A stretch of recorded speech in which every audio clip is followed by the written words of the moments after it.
the Planning and Development Committee meeting, but before we do that, I want to recognize my sister who's here hanging out with me, my last meeting, my sister Mimi.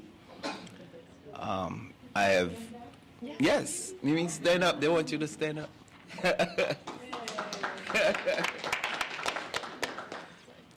Thank you, Mimi, for being here. She's only going to be here a short while, okay? She's just going to take some pictures and go.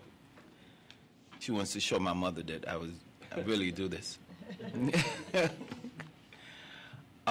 Okay, so we're ready to go. Can we have a motion to approve the minutes of the meeting of February 14th, 2011, please? Second. Any corrections? All those in favor say aye. Aye. Aye.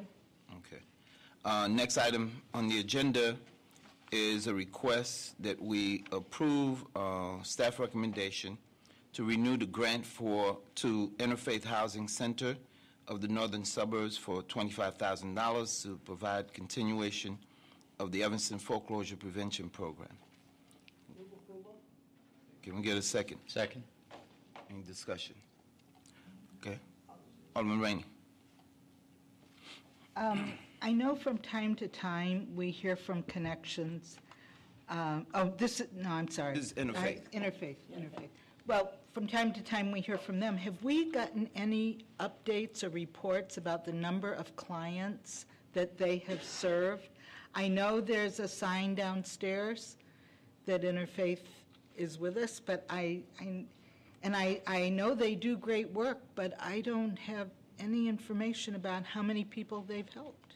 Right, and I was hoping that someone would be here from Interfaith, and not only how many people they serve, but also if they could talk a little bit about their work.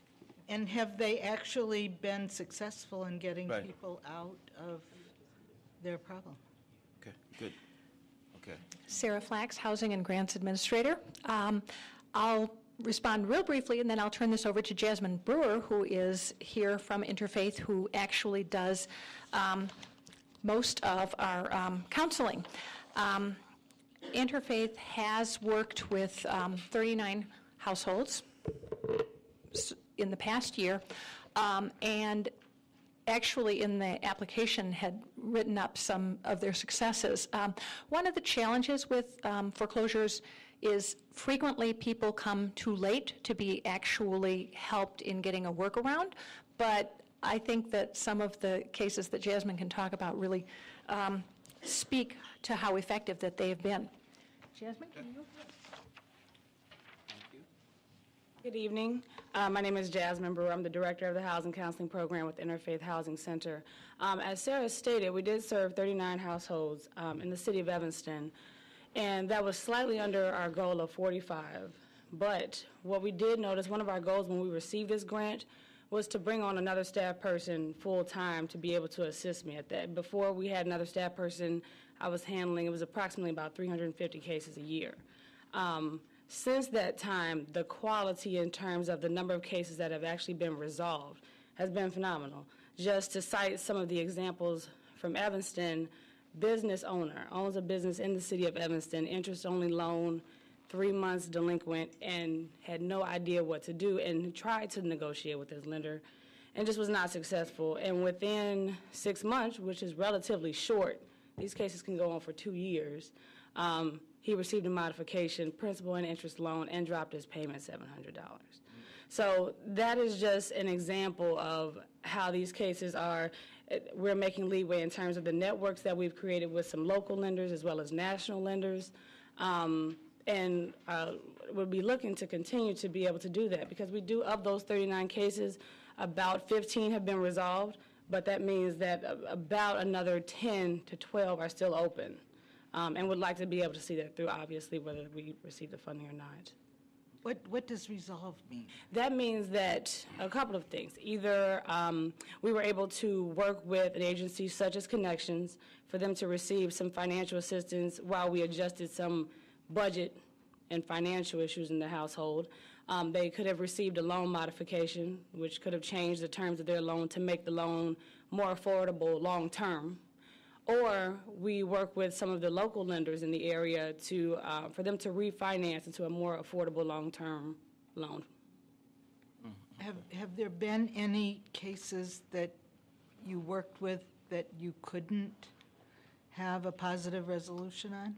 Yes, absolutely, that does happen. And But how many of those? That's from the past year, I mean, that's approximately about 12, and some of that is actually due to, there's only so much an agency can do in terms of the homeowner has to take some necessary steps in order for us to assist them. So we did have some cases where there was a period of time, and it varies between 30 to 60 days, where the homeowner is provided the opportunity to bring in the paperwork that should have been brought to the initial appointment, and if we don't have that paperwork, we can't negotiate at all on their terms.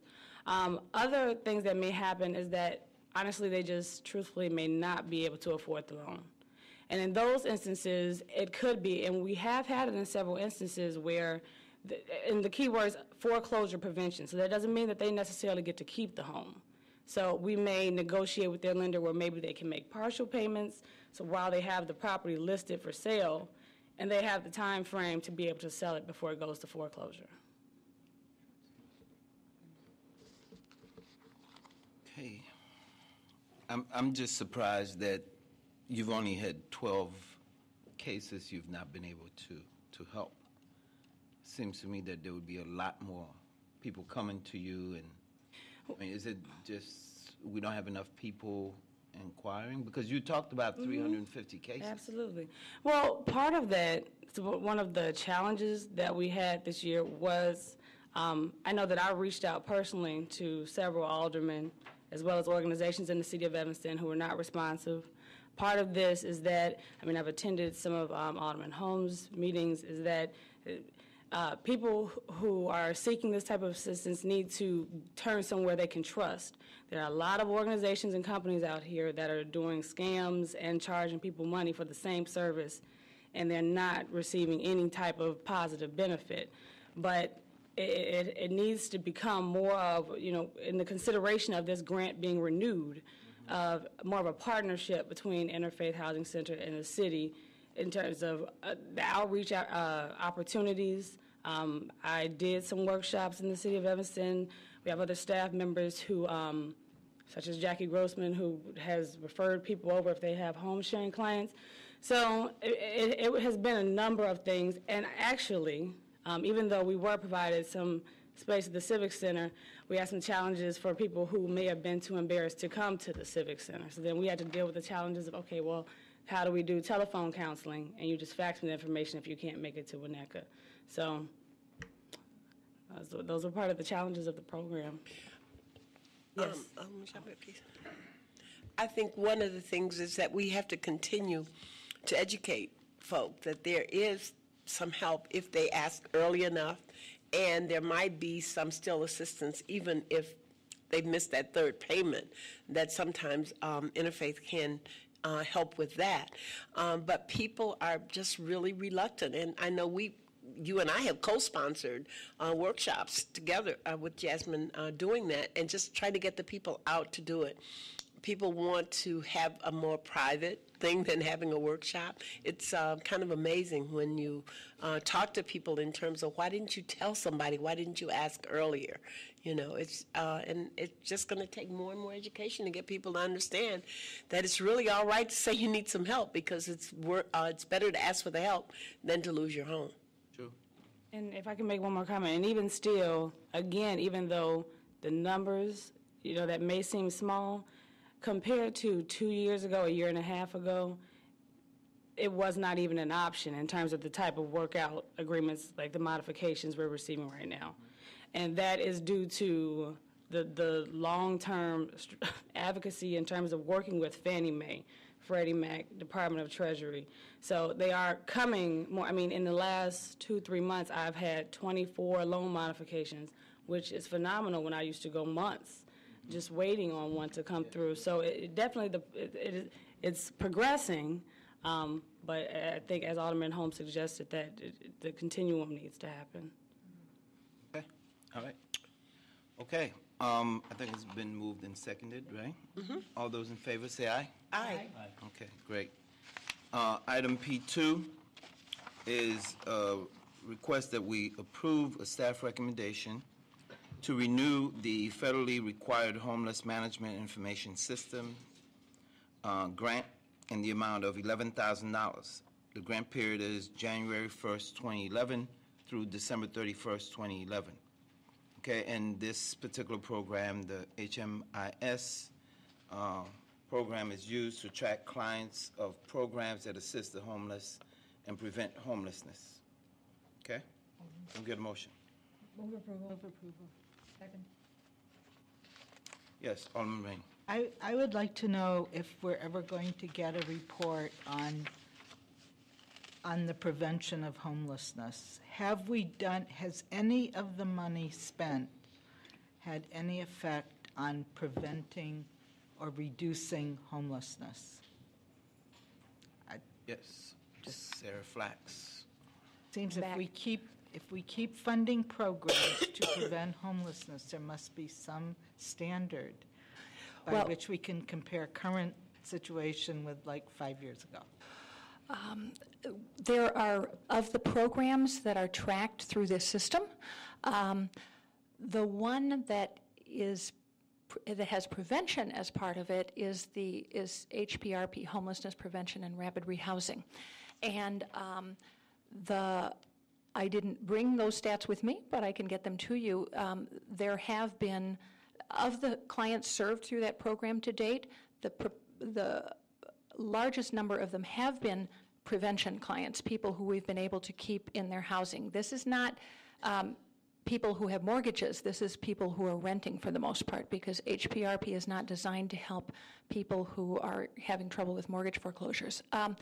Much of the rest of the client base that are tracked in HMIS are not people who are in situations where they're being risking losing their housing. They are people who are, in many cases, coming from homelessness and being put into permanent supportive housing and that sort of thing. So we can certainly get you the number of households that have been helped with HPRP that have been kept from losing their homes. I don't have that with me. I don't think you've got those stats with you either right now, Paul. But Sarah, If you want, Paul, Oh. please, could you come up? is the reason that the homelessness has been prevented is because we pay for someone's housing? Through HPRP, what people usually get is help with rent and or utilities for usually between 1 and 3 months. That's not an absolute. It can go longer. They also get case management and a plan to help them overcome whatever their issues are, whether it's stabilizing their employment so that they have the ongoing income to maintain their housing, help them develop budgets. That's a huge thing. And the agencies doing that kind of work are Connections for the Homeless and CEDA and the YMCA. And that's the point at which I'd like information. Sure. What happens after those 3 months and all the counseling and, what happens then? Okay, well, Did their lives change so much in those 3 months that they're now not threatened with homelessness? That's what I want to know. and we'll get you statistics on that. It will vary by the case, No but rush, no we've been rush. successful with many of them. Good, great. Paul, did you want to say something about that? Yes, I'm Paul Selden, the Executive Director of Connections. There are, we don't have this week's figures in, but somewhere around 100 households have been helped. 55 to 60 of them are prevention households, and 35 to 40 or 40, whatever the balance of that, are rapid rehousing. That's rapid rehousing people who are homeless. In terms of, I think I tried to send out a report to all of the aldermen that broke out the numbers and the amounts that have been spent on these different programs and by ward. Really? When did you do that? A week or so ago. I'm very interested in that. Email. Yeah. Today? No. No, it was last week. 2 weeks. Yeah, 2 weeks ago, perhaps. I can send it again if you haven't received it. Thank you very much, Paul. Okay, then, Because that sounds exactly like what I want. yeah. All right. It's been moved and seconded. All those in favor say aye. Aye. Okay. Any opposed? All right. Lastly is a request that we approve ordinance 23-0-11. This is a request to approve a zoning text amendment that would remove pawnbrokers as an allowable use in the C1 commercial district, and thus as an allowed use in the city of Evanston. It's for introduction. Can we get a motion? Move approval. Second. Okay. Um, Yes, Alderman Holmes and then Alderman Rainey. Okay, since there was a mistake made and there is a pawnbroker in the city of Evanston, It's on Howard. how does that affect this? Yes, Mr. Griffith. Generally, Alderman Holmes, is what happens is that's recognized as a legal non-conforming use. So that business may be able to remain, but when they come to expand, then they would not be able to do that. So when you pass a zoning ordinance or text amendment after businesses are already established, they become legal non-conforming uses, if that answers your question. I think I have a note I wanted to find. Hold on one second. Or take someone else while I look. Okay, for it, Alderman 'cause it Rainey. takes a minute. Well, I was, of course, surprised when I saw the staff memo that there were no pawn shops in Evanston, because very controversial in the past is the one on Howard Street. It wanted to open up a shop down the street from there. The neighbors were very active in opposing that. It was always my understanding that after that uproar, that we passed an ordinance, and I believe we did, that limited pawn shops to the one that we currently had, which is the one on Howard Street, and that no other license would ever be issued. Imagine my surprise when I searched the city code last night for pawn shops and found that there were 2 issued licenses currently on pawn shops. Nobody in the city of Evanston has any idea where that other license is. And so that's very disturbing. And one of the things that I would like us to do immediately, and this is for legal, is I would like us to eliminate the existence of that other license. Because I think it would be an interesting situation in court if somebody goes to court and says, well, there are 2 licenses and you don't allow pawn shops. I mean, then it becomes a unique use, and that's going to make me shoot myself, because we don't want unique uses. I don't know why we have them. So can you address that other license? It seems to be lost in space. Mr. Chairman, members of the committee, Grant for our Corporation Counsel. Alderman Rainey, with respect to the issue that you raised, you are indeed correct. And with respect to specifically Code Section 3-12-3 that speaks to a second license, what I suggest would be an appropriate vehicle to address your concern is that we do an amendment to the ordinance that's currently before the council tonight. And it can be for further action on March 14th, which would seek to reduce the license number of 2 in that section from 2 to 1, and it would be very much akin to what we do with liquor licenses in the city. Except we're not issuing any more, because now the use is illegal or not permitted or special. But I do want to say that the one shop that we do have is not currently an issue for anybody who lives adjacent to there. And there's a single family and a longtime condo building right behind that use. And it hasn't been a problem. I don't know about how many items the police gather from there that have been pawned, but in terms of being a civilized, good neighbor, they have been. But one's enough. All right.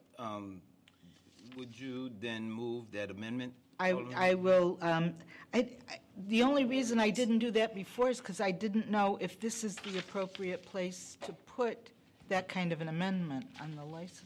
Alderman Rainey, what we can do is, since it's a separate section of the code, separate and apart from the zoning, but the ordinance can act as a vehicle amending two different sections of the code, we can indeed do that. So if you move the amendment, I will. It would make sense. Yeah. It's logical. And we can craft the appropriate language, and that can be before the council for action at the next meeting. Okay. Mr. Chairman, I'd like to move an amendment to ordinance 23011, and that is to amend the zoning ordinance to comply with this ordinance, eliminating the additional license that exists with no recipient. There's no licensee, actually. I'll get a second. Second. Okay. Any discussion? All those in favor of the amendment, say aye. Aye. Aye. Any further discussion? Alderman Holmes, you had a No, note to I found, it's okay. You all right? Yeah. Okay. Can we get a motion to approve the amendment, the ordinance as amended? Move approval. Second. All those in favor say aye. Aye. Aye. All right. I don't think we have any items for discussion, do we?